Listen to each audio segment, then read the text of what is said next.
Do you seek to understand spell 174? Then know this. It is no spell of revivification, but of awakening. It does not return breath, it bestows voice, it does not summon life, it constructs intelligibility. This utterance is the hinge upon which silence turns to declaration. It is the axis by which the dead are rendered knowable, the inarticulate made consequential. The spell inscribes not in ink alone, but in the breath between gods and men, the rhythm by which the unformed becomes real. So listen to the spell for giving a mouth to the Osiris, and awaken. I have brought to you your mouth, I have brought to you your lips, I have opened for you your mouth. May you speak with your mouth in the presence of the great Ennead in Heliopolis. May you see with your eyes, may you hear with your ears, may you stand on your feet, and may your arms be before you. May your soul not be repelled from your body in the divine realm, so that it may be with the gods and be invoked at the invocation offerings of Osiris. At first glance, the spell appears anatomical or magical in function, a right to reanimate the faculties of the deceased. Yet its title signals a more profound operation, not merely to restore speech but to bestow a mouth, that is, to inaugurate the conditions for intentional, intelligible, and ethically resonant speech in the presence of the divine. Within the Egyptian conception of death, this capacity is not incidental, it is essential. To speak is not only to communicate, it is to invoke, declare, affirm, and participate in the ritual economy of offerings, judgment, and memory. Without a mouth, the deceased cannot speak the spells, affirm their truth, or assert their identity. Without speech, there is no agency. Spell 174 is thus a meta-spell, a spell that does not merely say, but makes saying itself possible. It does not articulate content, but orchestrates the conditions for meaningful articulation. Its structure is therefore neither linear nor ornamental. It operates through a sequence of functional triads, tripartite systems of relation among bodily, cognitive, and cosmic elements. These triads are not metaphorical groupings, but semantic mechanisms, each governed by a distinct logical pattern that enables a particular dimension of sentient agency. Speech here is not a faculty given wholesale. It is constructed iteratively through the reactivation of faculties, the reordering of the body, and the embedding of the self within a field of divine intelligibility. Our analytic method treats these triads as formal logical structures, each instantiating a specific mode of relation: causality, convergence, reinforcement, integration, and more. These patterns are drawn from a typology of interrelational dynamics in which each triad is identified by its operational logic and ontological function. This framework allows us to read the spell not as a static incantation but as a ritual technology, a procedural system for generating a being capable of truth.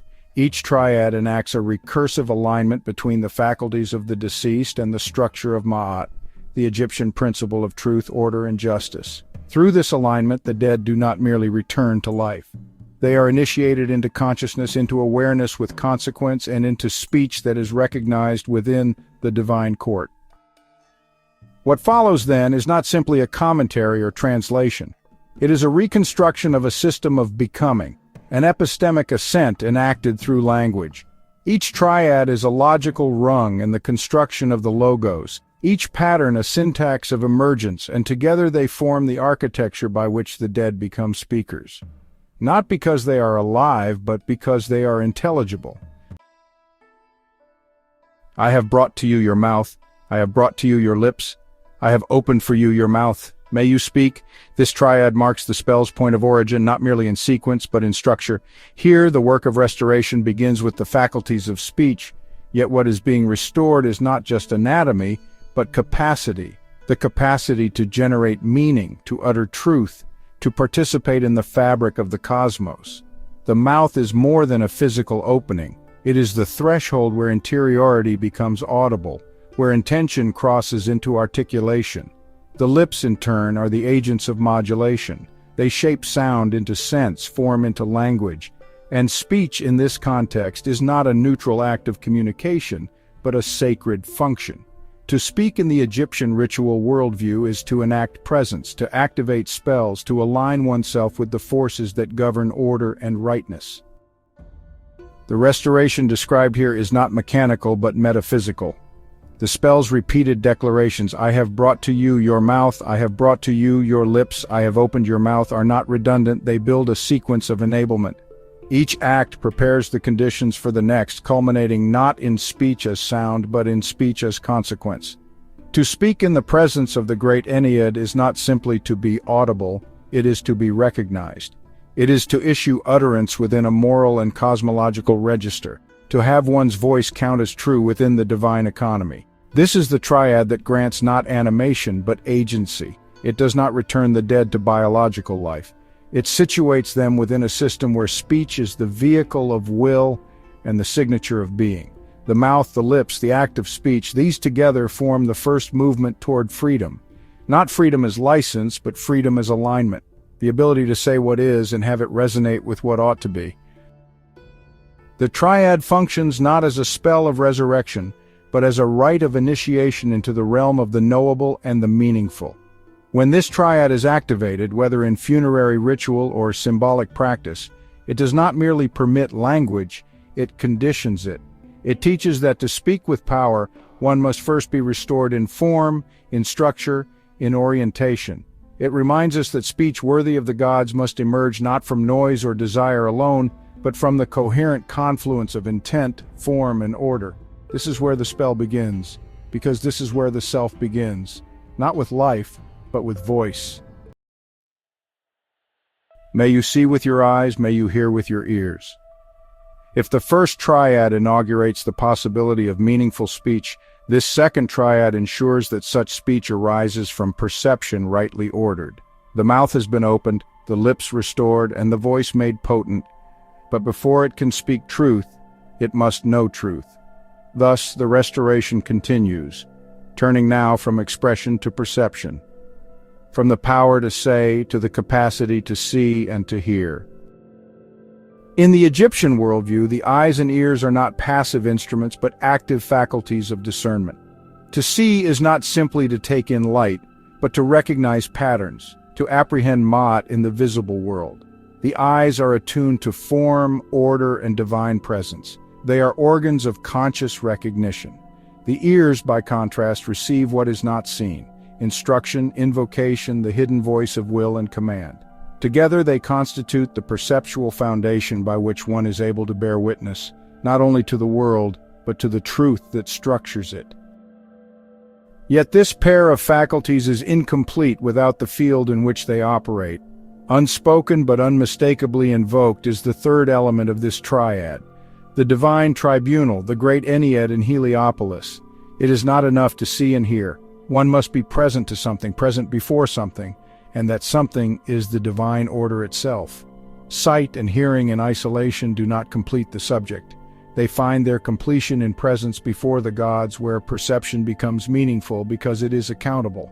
The logic here is convergent.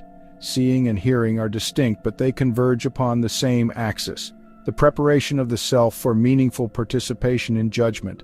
To see without hearing is to risk misjudgment. To hear without seeing is to lack confirmation. Only the one who sees and hears together stands in the fullness of perception, poised not just to speak, but to speak with knowledge. This triad forms the epistemological ground of justified speech. It aligns the faculties of the body with the structure of the cosmos, such that utterance becomes a response to reality, not a projection of ignorance. In practice, this triad follows naturally from the first. Once the mouth has been opened, once the voice has been enabled, it must be governed by right perception. The one who would speak must first become one who listens and sees, not only outwardly but inwardly, attuned to form, order, presence. In ritual, this is the moment of attunement; in meditation, the moment of readiness. It teaches that agency does not begin with will but with witness. When the eyes are opened and the ears restored, the self is no longer isolated. It is returned to a world where truth can be known and in being known can be spoken. May you stand on your feet, and may your arms be before you. With the voice restored and the senses aligned, the spell turns to the body, not as a shell to be reanimated, but as a structure to be reoriented. The legs and arms are not incidental, they are instruments of ritual form. To stand is not merely to rise, It is to align vertically with the moral axis of the cosmos, to lift the self into a posture of presence and intention. The legs signify this vertical alignment, a stance that mirrors the stability and uprightness of Ma'at itself. The arms, placed before the body, are not positioned randomly. They indicate openness, offering, readiness to give and to receive. Together, these gestures do not simply animate the body, they compose it into a ritual figure, a being recognized by form as one who is prepared to act. The third element implied by this triad is posture itself, the embodied configuration through which a subject becomes ritually intelligible. To have arms and legs is not enough. They must be arranged in a way that declares readiness, presence, and intention. Posture in the Egyptian ritual context is a mode of speech. It speaks even before words are spoken.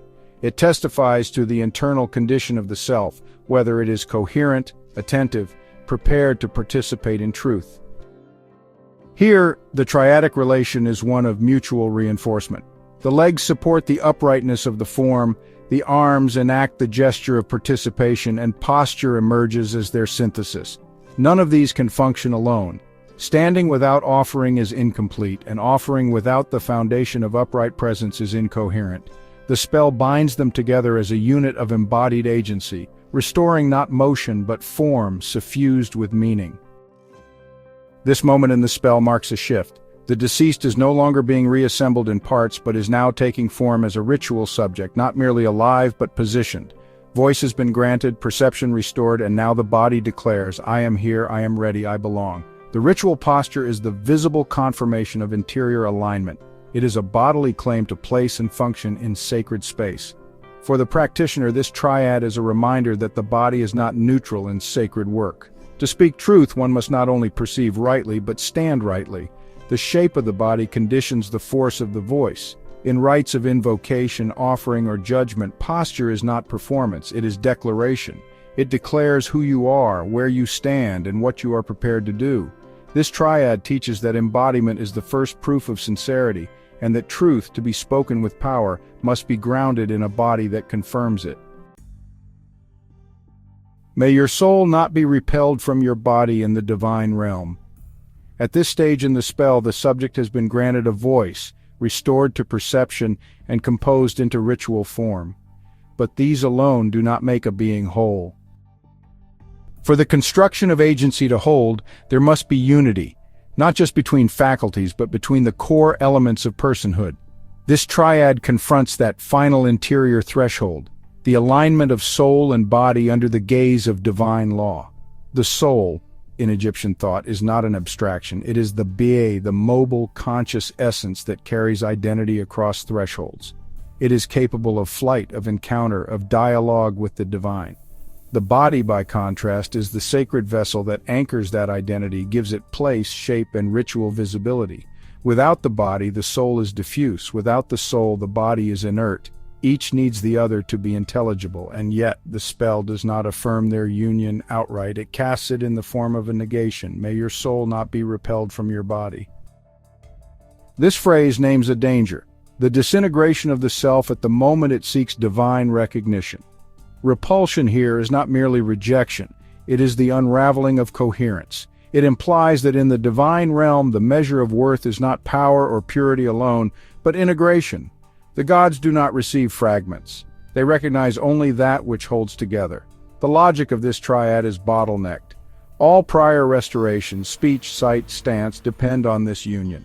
If the soul is repelled, nothing else holds. The voice cannot be justified, the posture cannot be read, the perception cannot stabilize. This is the spell's moment of existential risk. The system either coheres or it collapses. What is at stake is not just divine approval, but ontological survival. For the practitioner, this triad functions as a guardrail against disunity. It reminds us that ritual action without internal coherence is void. That to be seen and heard in sacred space, one must not only be animated, but integrated. In meditative or transformative work, this is the moment of reckoning, where intent and form must match, where no part of the self can contradict the whole. To enter divine presence, one must arrive as one being, not a collection of restored parts, but a self held together in truth. This triad teaches that coherence is the final criterion of recognition. Without it, all utterance becomes noise, all movement meaningless. But when the soul rests within the body and the body holds the soul with integrity, the subject becomes not merely revived, but received. In that reception lies the passage from constructed presence to recognized being, from existence to significance within the order of the gods, so that it may be with the gods and be invoked at the invocation offerings of Osiris. With voice restored, perception aligned, posture formed, and selfhood unified, the final movement of the spell brings the constructed being into relationship, not just with the divine as witness, but with the divine as ritual community. This triad completes the subject's emergence by placing them within a reciprocal system of offering, invocation, and remembrance. It is no longer a matter of what the speaker can say or do, but whether that voice now resounds within a divine economy that hears, responds, and sustains. The first term, the gods, refers not only to divine plurality but to the celestial order in which justified beings have a place. To be with the gods is not poetic, it is juridical. It marks inclusion within the divine court, especially the Ennead of Heliopolis, whose judgment confers the authority of eternal truth. The second term, invocation offerings, signifies the ritual acts, both material and spoken, by which the living honor the dead and the dead maintain presence among the gods. These offerings are not gifts, they are contracts. They are the mechanism through which presence is made durable and voice is made continuous. And then there is Osiris, not just another god, but the axis upon which this system turns. Osiris is the one who has passed through dismemberment and silence and returned not merely to life but to ritual legitimacy. He is the prototype of the justified speaker, the dead who became divine, and thus the guarantor that the deceased, if properly aligned, may follow the same path. To be invoked at the offerings of Osiris is to be gathered into that mythic cycle, to be remembered as one who speaks truly and is heard eternally. This triad operates not through hierarchy but through ritual reinforcement. Presence among the gods enables invocation. Invocation situates the soul within the cycle of Osirian resurrection. Osiris, in turn, authenticates the subject's belonging among the gods. Each element reinforces the others, binding the speaker into a closed loop of recognition, remembrance, and return. This is not the static endpoint of resurrection, it is the opening of ritual continuity. The speaker becomes part of a living system, one that answers, sustains, and renews. For the practitioner, this triad teaches that the work of becoming does not culminate in self-expression alone. Speech must be heard, presence must be acknowledged, action must take place within a system that remembers and reciprocates. This is the difference between utterance and invocation, between isolated voice and ritual speech. Apply this triad when the goal is not just transformation but continuation, to ensure that what is spoken remains active, that what is offered remains connected, and that what is lived echoes in the order beyond. To be part of the invocation offerings of Osiris is to know that speech does not end with death. It endures, carried forward through rites, relationships, and the divine ear that still listens. Spell 174 does not culminate in the promise of resurrection as an end in itself, but in the construction of a being capable of intentional speech within a world ordered by truth.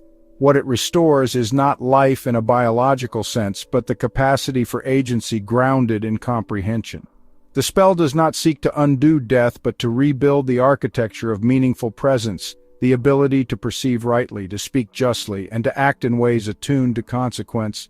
In this framework, giving a mouth is not the reanimation of an organ, but the initiation of a subject into the capacity for logos, structured consequential speech that resonates with cosmic order.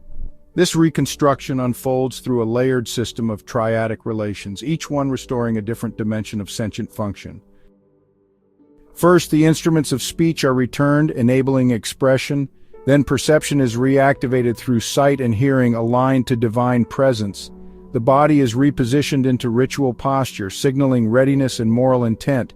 The soul is joined to the body, preserving existential coherence and eligibility for divine recognition. And finally, the subject is embedded within a ritual economy, a field of invocation, offering, and mythic continuity that sustains the utterance beyond the moment, echoing it within the presence of gods. What the spell ultimately produces is not revival but intelligibility, not animation but awareness. The one who emerges from this process is not simply alive. They are situated, coherent, and capable of participating in the reciprocal structures that define sacred order. They are no longer a passive recipient of rites, but a recognized speaker within the ongoing discourse of divine truth. In this light, resurrection is not the telos of the spell, but the process of understanding it itself. So, congratulations. The reality is awakening. Not the return of breath, but the generation of a voice that can speak, be heard, and matter within a cosmos of law, memory, and meaning. What will you say?